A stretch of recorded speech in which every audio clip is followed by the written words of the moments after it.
AI tools are quickly entering elementary and middle school classrooms. They can help teachers grade faster, give clearer feedback, organize student work, and identify learning gaps.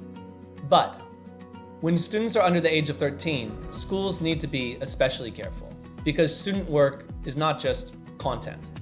It can also be student data. And when online tools collect or process information from children under 13, one of the key laws schools need to understand is COPPA, the Children's Online Privacy Protection Act. In this video, we'll explain what COPPA means for K-8 districts, what the school operator exception is, why AI tools create new privacy questions, and what schools should check before approving any AI grading platform. This video is for general information only and is not legal advice.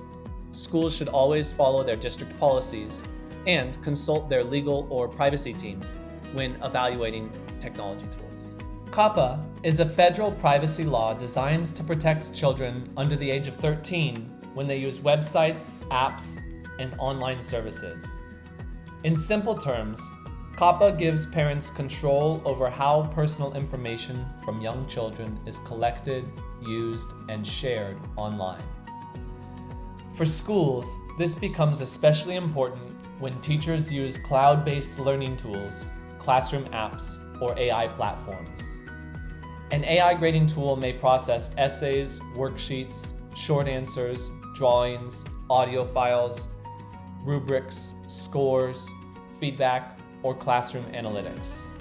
That can be extremely useful for teachers, but it also means districts must understand exactly what student data is being collected, how it is being used, and whether the vendor has the right protections in place.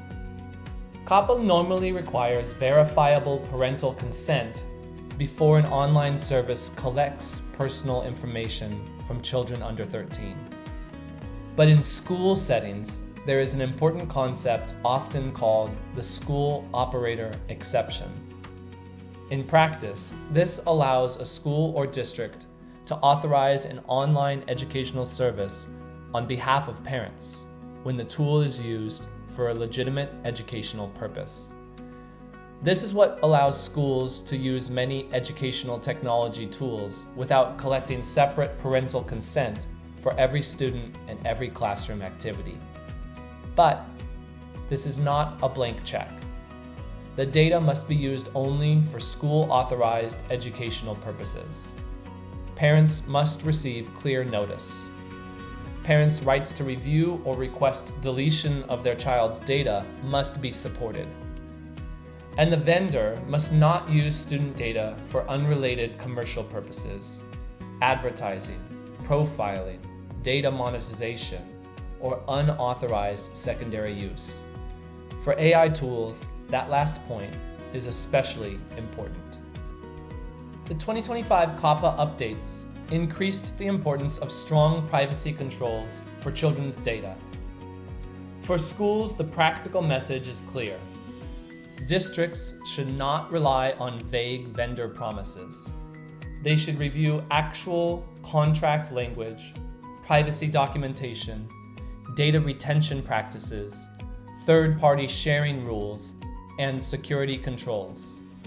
This matters because many AI tools were not originally designed for elementary and middle school use. Some tools are built for general users. Some are built for older students. Some use broad language around product improvement, analytics, or service enhancement.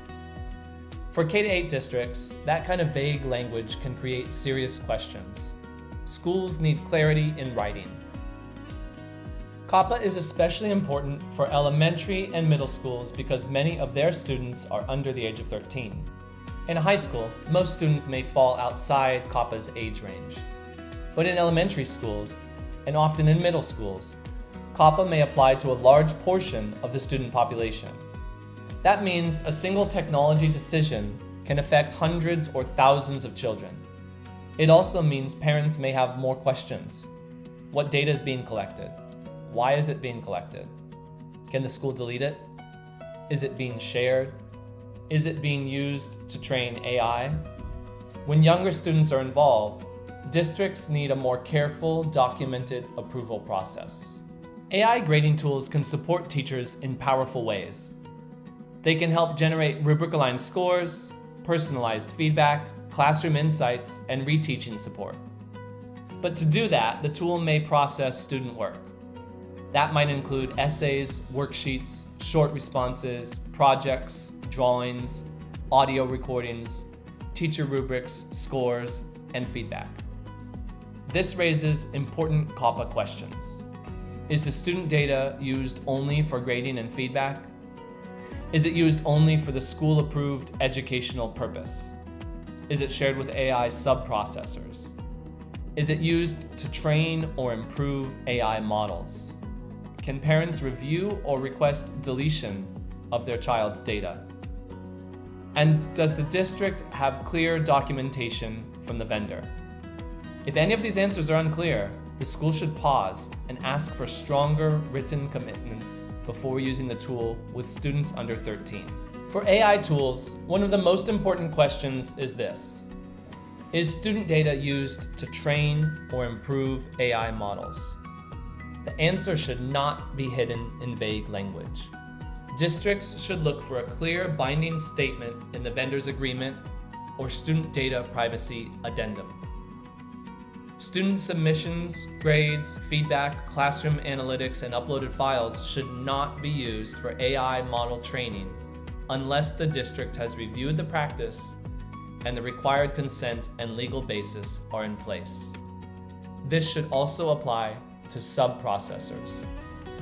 If an AI tool uses a third-party AI provider, the school should know whether that provider can use student data for its own model training or product improvement. For K-8 districts, we value privacy is not enough. The contract should clearly say what is allowed and what is prohibited. Before approving an AI tool for elementary or middle school use, districts should check 7 things. First, does the vendor support school-authorized use under COPPA and provide documentation for it? Second, does the vendor provide a student data privacy addendum, not just a generic privacy policy? Third, does the contract clearly prohibit student data from being used to train or improve AI models, including by sub-processors? Fourth, can the vendor help the district provide clear notice to parents about what data is collected and how it is used? Fifth, can the vendor support parental requests to review, correct, or delete a child's data? Sixth, is student data used only for the educational service, not marketing, advertising, behavioral profiling, or unrelated commercial purposes? And seventh, does the vendor have strong security controls to protect the data? These checks help districts move from "this tool looks useful" to "this tool is appropriate for our students." Many districts make mistakes with COPPA even when they are acting in good faith. One common mistake is assuming that FERPA compliance automatically means COPPA compliance. FERPA and COPPA are different laws with different requirements. A tool may support FERPA requirements and still raise COPPA concerns for students under 13. Another mistake is not reading the fine print around AI model training. If the contract allows student data to be used for product improvement, model improvement, analytics development, or broad service enhancement, districts should ask exactly what that means. A third mistake is failing to provide proper notice to parents. Even when the vendor has strong privacy practices, the school still needs a clear communication process. Another mistake is using tools designed for high school, college, or general users without checking whether they are appropriate for younger students. And finally, districts should not rely only on vendor marketing claims. The actual contract, DPA, privacy policy, sub-processor terms, and security documentation matter much more than a sales page. For teachers, the key message is simple. Before using any AI tool with student work or student data, do your own basic due diligence. This is especially important for elementary and middle school students because many may be under the age of 13. Teachers do not need to personally interpret every privacy law, but they should check whether the tool clearly explains what data it collects, how that data is used, whether it is shared, how long it is retained, and whether student data is used to train or improve AI models. Look for clear privacy documentation, a student data privacy addendum, strong security practices, parent rights support, and a direct statement that student data is not used for unrelated commercial purposes or AI model training. If the answers are vague, pause before uploading student information. Responsible AI use starts with choosing tools that are transparent, privacy conscious, and appropriate for your students. At GradingPal, student privacy is not treated as an afterthought. GradingPal is designed for K-12 school workflows, including elementary and middle school use. The platform helps teachers generate rubric-aligned grades, personalized feedback, and classroom learning insights, while keeping the teacher in control of the final grading decision. Student data is used for approved educational purposes, such as grading support, feedback generation, and learning analytics. It is not used for marketing, advertising, behavioral profiling, or unrelated commercial purposes. And importantly, GradingPal's commitments are designed to prohibit the use of student data for AI model training, including by AI subprocessors. GradingPal also supports districts with privacy documentation, a student data privacy addendum, and processes that help schools respond to parent access or deletion requests. The goal is simple: help schools use AI grading responsibly while protecting trust. AI can help teachers save time and give better feedback. But in elementary and middle school classrooms, privacy must come first. COPPA compliance is not just a legal checkbox. It is part of protecting the trust between schools, students, and families. Districts should choose AI tools that are built for K-12 education, clear about data use, careful with student information, and designs to keep teachers in control. That is what GradingPal is built to support. To learn more, visit www.gradingpal.com and subscribe to the GradingPal channel for more practical videos on AI grading, student feedback, classroom analytics, and responsible AI use in schools.